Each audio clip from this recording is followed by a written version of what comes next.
Alright, so I apologize, my other video got kind of long, so we're going to have to break it up into two. But anyway, we talked about how the horse had gone extinct in North America prior to their reintroduction by the Spanish. Well, why would that be?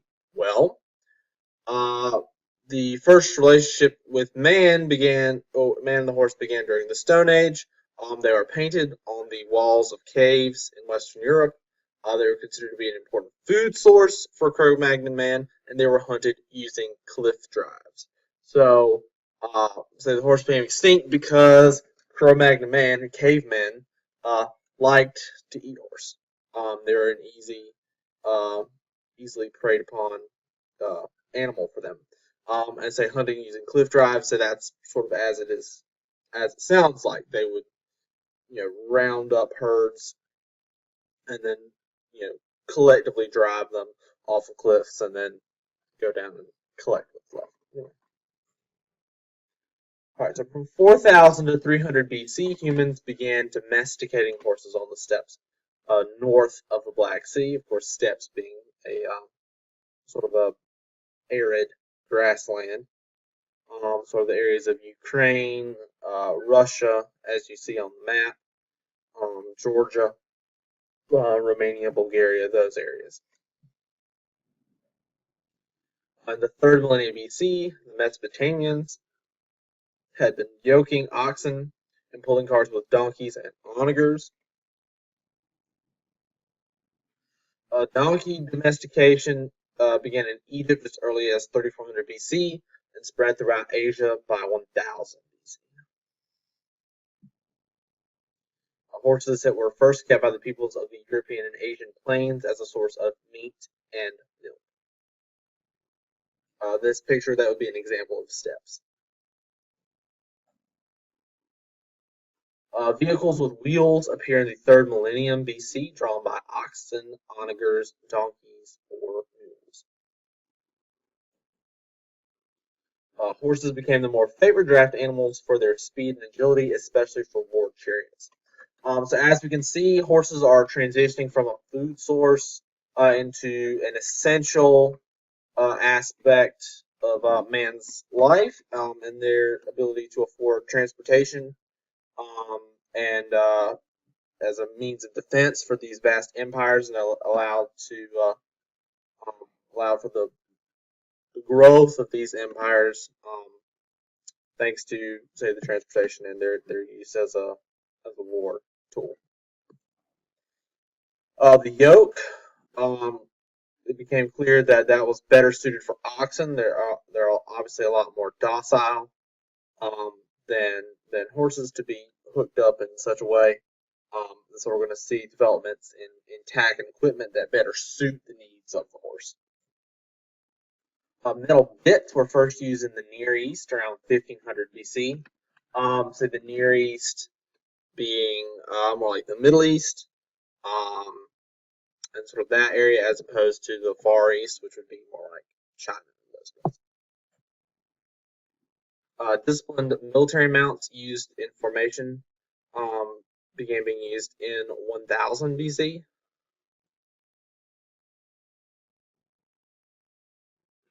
We have peoples like the Scythians, who were Central Asian nomadic horsemen. As you see, this same region that we keep talking about, the Central Asian steppes north of the Black Sea. They were skilled at mounted archery. They withstood the armies of Darius of Persia and Alexander the Great of Macedonia, and were the first recorded keepers of geldings. The Romans developed efficient cavalry to better combat the mounted armies of Persia, Germanic tribes, and the nomadic Central Asians. All right, in China, horse-drawn war chariots were first used during the Shang dynasty from 1450 to 1050 BC. Eventually developed light cavalry and adopted the saddle after completion of the Great Wall in 209 BC. A note of historical context, we noticed that when we're talking about BC, that the dates go backwards. They're sort of counting down to the birth of Christ, and sort of AD, then counts up after that. Okay. Horses' role in agriculture is expanded in medieval Europe. Hunting deer from horseback became a popular sport, exclusively for the nobles. In 1066, horses were brought to England by William the Conqueror after the Norman invasion. The Romans, of course, had horses in England and stuff, but they were forced out by the native peoples of the British Isles. They sort of reintroduced by William the Conqueror in 1066. All right, during the Renaissance, the anatomy of the horse became a popular subject of scientific study. These drawings you see are from Leonardo da Vinci, who put a great deal of study into equine anatomy. And the training of horses became a disciplined art. As you see from that picture, this is sort of the origins of the Spanish riding school and sort of the training of the limbazons and stuff to do the airs above the ground. So that classical horsemanship begins here in the Renaissance. All right, so some horses in culture, religion, and mythology. Poseidon was the Greek and Roman god of the sea, and was said to be the creator of the horse. The centaur was a creature that was half man and half horse. Or you have the unicorn. I'm sure most of you are familiar with the single-horned horse. The Trojan horse from the Iliad, the Greeks invade Troy by use of the wooden horse. Pegasus, the winged horse. The four horsemen of the apocalypse that's seen in the Bible from Revelation 6. And then Epona, which is the ancient Gallic goddess of horses. She was supposed to look over horses, stables, grooms, and caretakers. Gaul, of course, being the precursor to modern-day France. All right, so horses and donkeys in the United States.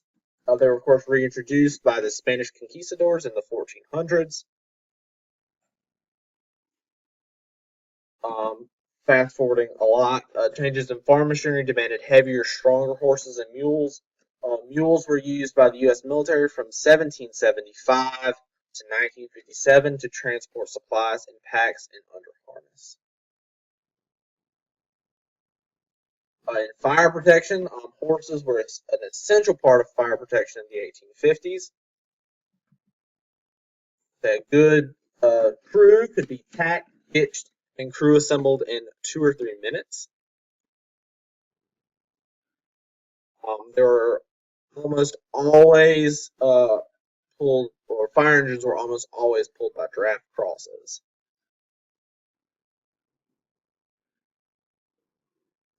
Oxen, so agriculture in the 19th century, oxen were preferred to the 18th and 19th centuries. I say they're very docile and easy to train, very strong. But in the 19th century, the draft horse emerges as the primary agricultural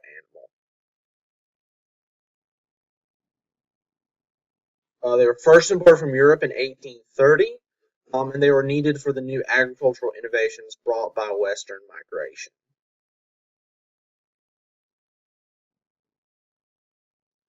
In 1900, over 270,000 drafts of varying breeds and were populating in the United States. Crosses were a favorite over pure breeds as they were thought to be hardier. In 1862, the passage of the Morrill Land Grant Act, which established agricultural colleges. Of course, 1862, United States is in the Civil War, so this is sort of exclusively in the North, but will take effect nationally after the war is over, and the country is reunited. But established agricultural colleges and improved education of the care and nutrition of horses and other livestock. I say the University of North Carolina at Chapel Hill when, once the country was reunited, was sort of initially, well, it had already existed prior to the war and had tried to reestablish itself under the Moral Land Grant Act, but they didn't really want to offer the agriculture classes, and so thus led to the establishment of NC State. In 1868, Cornell University was the first veterinary college. A typical Midwestern wheat farm in the late 19th century had 10 horses working 600 hours per year, and it was equally as common to see 40 horses combined during harvest time, as you see here. All right, rodeos. Rodeo is Spanish for cattle ring. Began as unorganized competitions among cowboys after long cattle drives. July 4th, 1886 was the first rodeo with paid attendance and was held in Prescott, Arizona. They're often combined with Wild West shows like Buffalo Bill's Wild West show you see down there. Major rodeo events include bareback and saddle bronc riding, tie-down roping, bull riding, team roping, and barrel racing. Racing. So, quarter-mile racing became popular in the United States, and the wagering that accompanied it.